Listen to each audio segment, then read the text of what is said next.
Hello, Anna. Thank you for joining us with Conversations with MM today. Thanks so much for having me.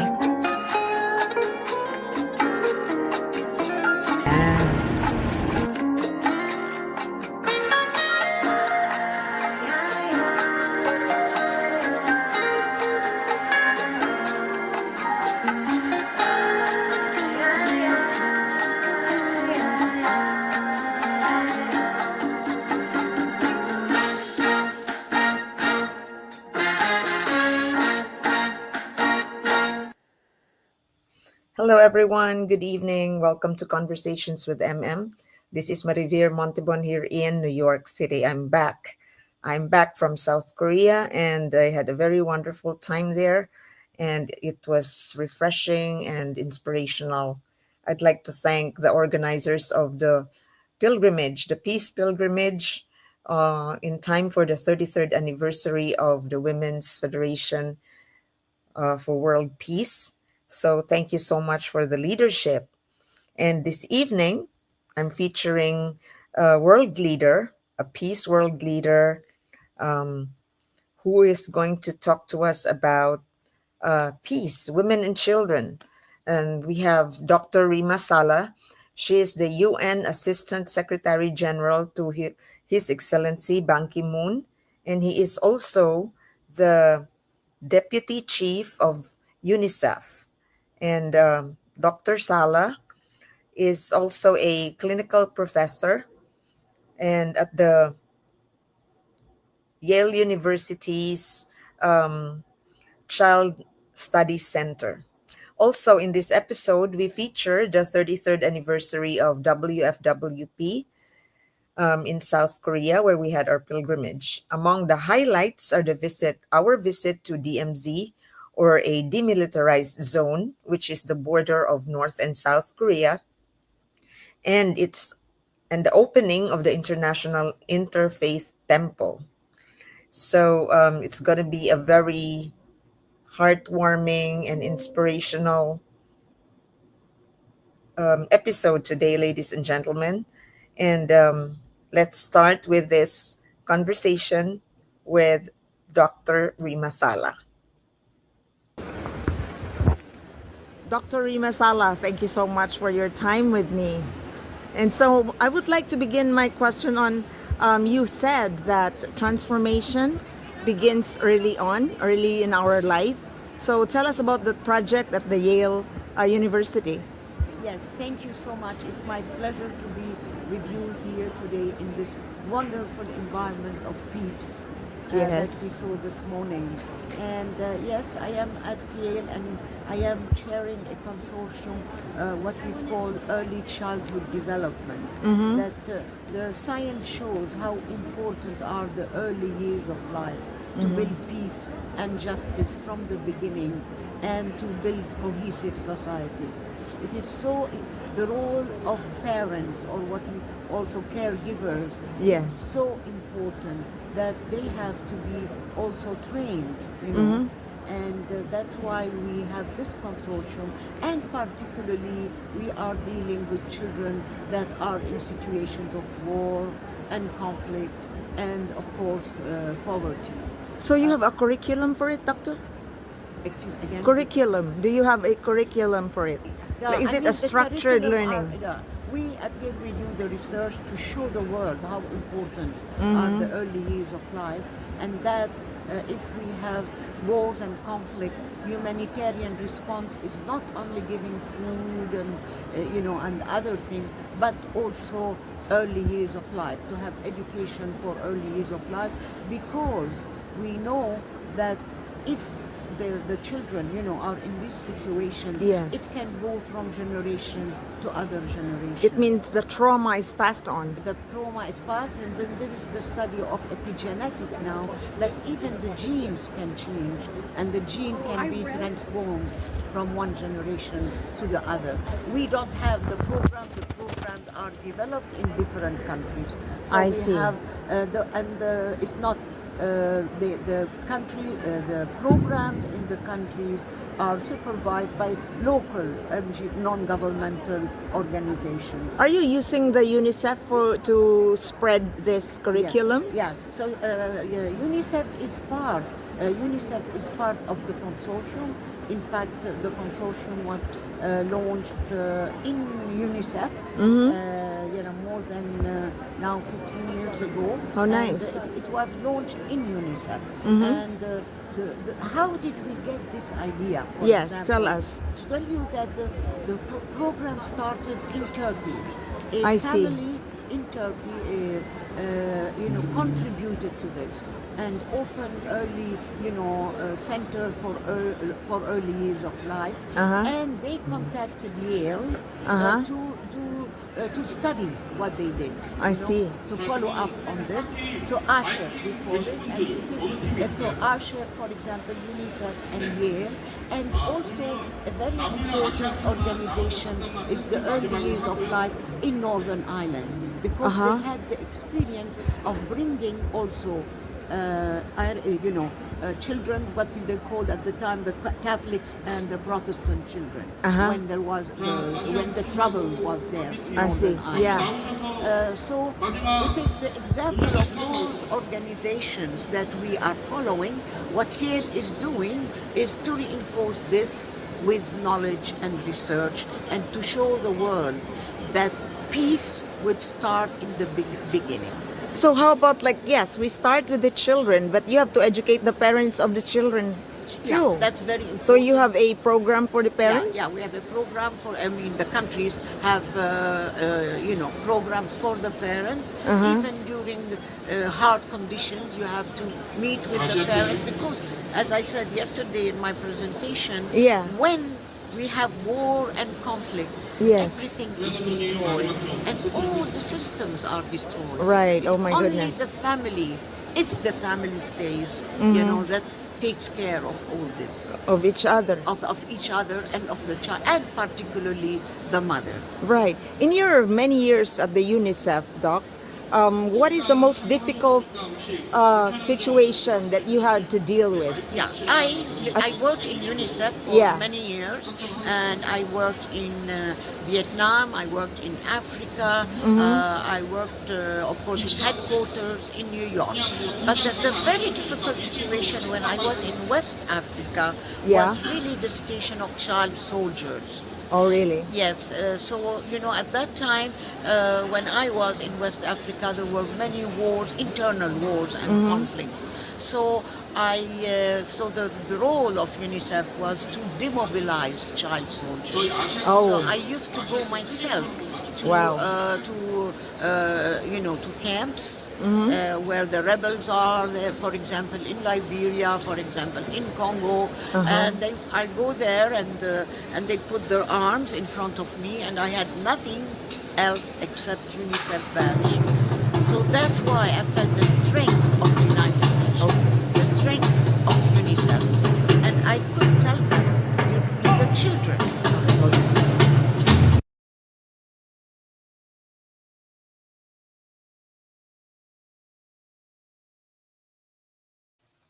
We had to cut that conversation because the stage was filled with performers, and they were like having technical rehearsal for the upcoming program just minutes before I conducted the interview with Dr. Salah. So we were interrupted, but then we continued. And so this is the second part of her amazing work as a global peace advocate through the United Nations. Let's take a listen. That's amazing of you, Doc, your work.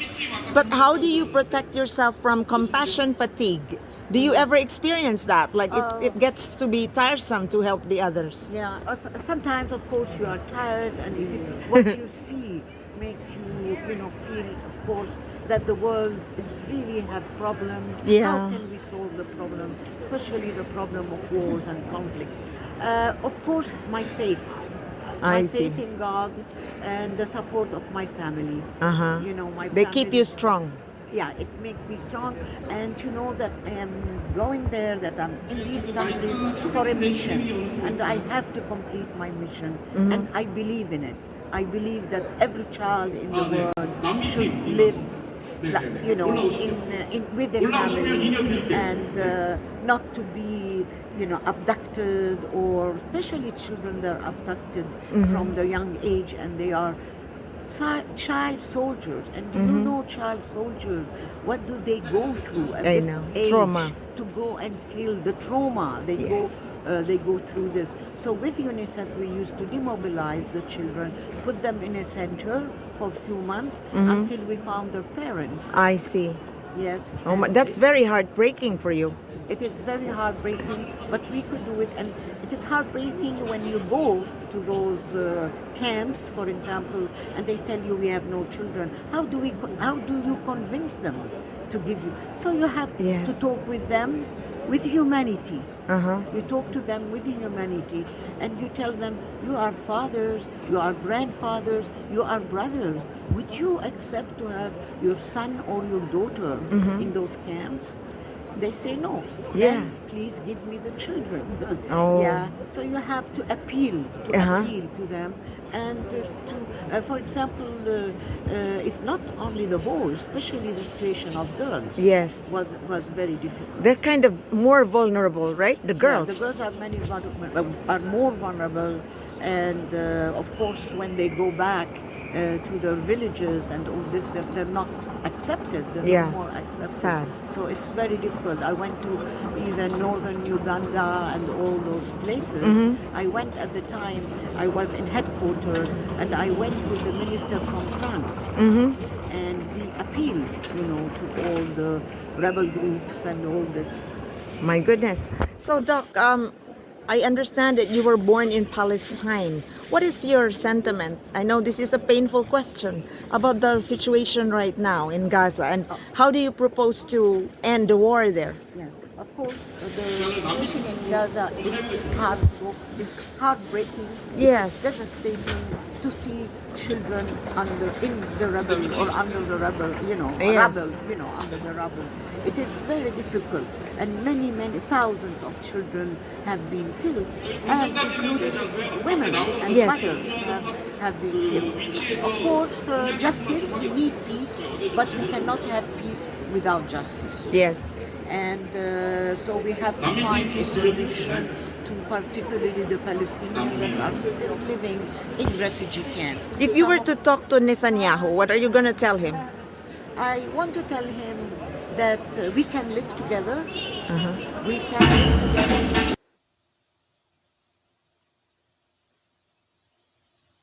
So I like Dr. Salah's statement on the need for peace and justice. There cannot be peace without justice. And when I asked him, what are you going to tell Prime Minister Netanyahu about the problem in Gaza, which has been going on for so many years and seemingly without a solution? And she said, we can live together. She's finding common ground. Take a listen to this continuation of our interview. Dr. Salah, by the way, is Palestinian Jordanian by heritage. I will tell Netanyahu that we can live together, that we lived together before, Yeah. Christian, Jews, and Muslims in the Holy Land. We lived together, and we can live together now also. And of course, every person, every human being, and every child should have justice. Thank you so much, Doc. And how do you, for your own experience, how do you develop women leaders? Yes, of course. Share us as a wrap up in this conversation. Yes, and of course, we know Yeah. that, as I said also yesterday, that women are very important in building peace, because they start building peace in their community, first in their home and then in their community.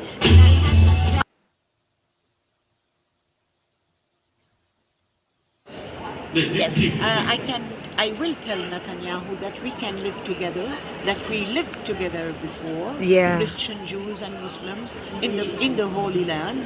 We lived together, and we can live together now also. And of course, we should, every person, every human being, and every child should have justice. Thank you so much, Doc. And any like, how do you, for your own experience, how do you develop women leaders? Yes, of course. Share us as a wrap up in this Yes, conversation. and of course, and we know Yeah. that, as I said also yesterday, that women are very important in building peace because they start building peace in their community, first in their home and then in their community. And I have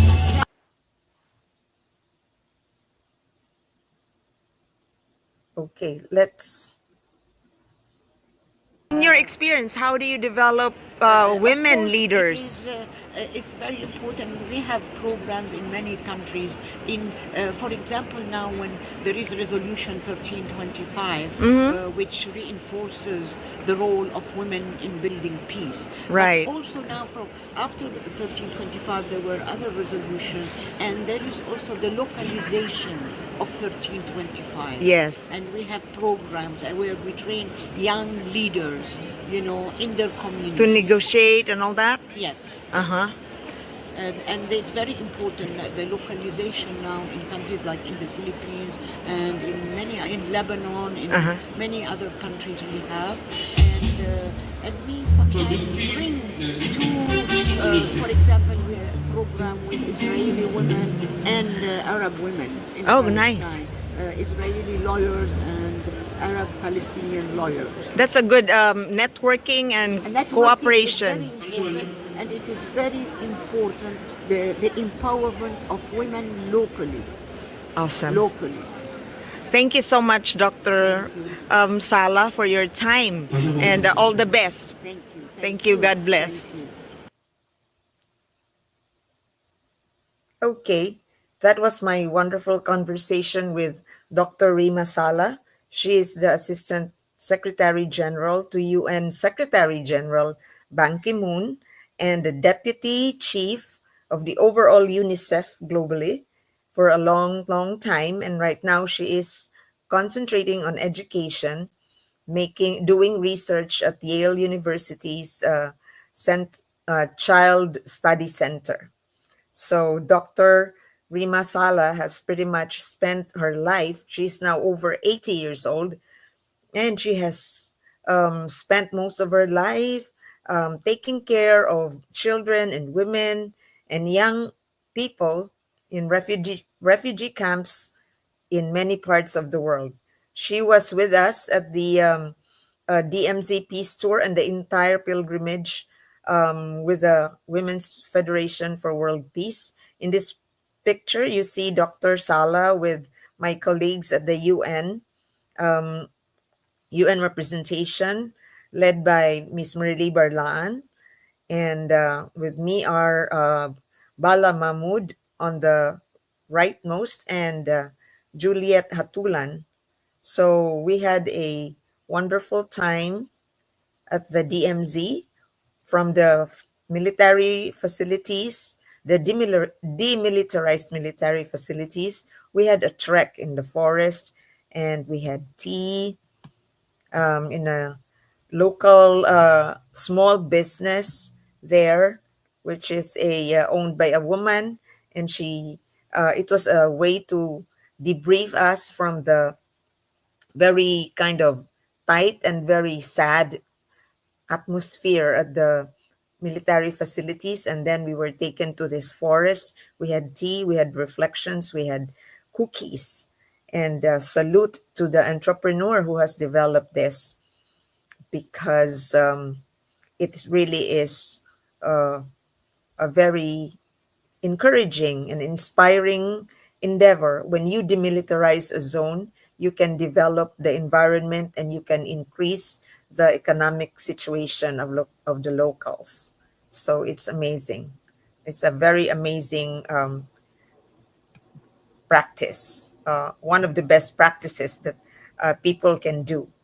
And so here's also Dr. Salah talking to women leaders of WFWP, having a very engaging conversation about peace. And finally, that's me and her doing some selfie. Okay. And so now I'd like to show you our video of the entire pilgrimage. But before that, I'd like to thank the organizers, WFWP USA, led by Kaylee Moffitt, and then Katerina Connolly, Carrie, Grace, and Yumi. They're the power women who took care of us. Very nice, very smooth, seamless, and very well thought of. Talagang anticipatory. And we felt very pampered, actually. So thank you so much for your leadership, and also the women leaders in Korea. They were amazing. So shout out. Iba talaga ang babae pag mag-lead. It's holistic. So now let me show this to you.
Three. And 사랑합니다. One, two, three.